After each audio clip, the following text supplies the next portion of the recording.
We've knocked out the first 2 of our 5 hacks for kick butt product demos.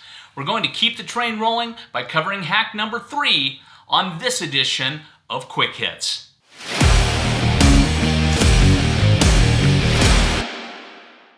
What's up, hitters? This is Brandon Grieve with High Impact Technical Sales, enabling and inspiring you to crush it in technical sales.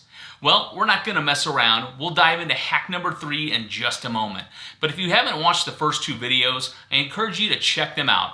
I'll leave a link in the comments below.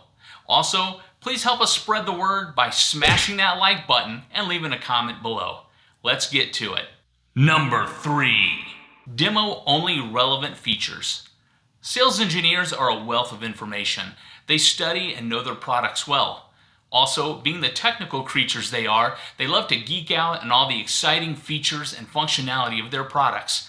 This is all good, but it often leads to demo overload. While the precise statistics are up for debate, I think we can all agree that humans can only remember a relatively small percentage of what they see and hear. When you compound this with the fact that you're likely not the only vendor that your prospects are entertaining, the chances of them remembering everything you'd like for them to are slim to none. This means that you should be extremely selective about what you demonstrate. So, how do you choose what features or functions to cover during your demo? I'll preface my answer by first asking another question.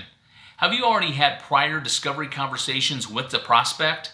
If not, then you probably shouldn't be doing a demo at this point in the sales cycle. I'd suggest reading my article, 5 Ingredients of a Sales Win, and/or watching the accompanying video first. Assuming you've properly qualified the opportunity and understand the customer's environment, pain points, desired business outcomes, and all the players involved, you should be well armed with the data you need to deliver an effective demo.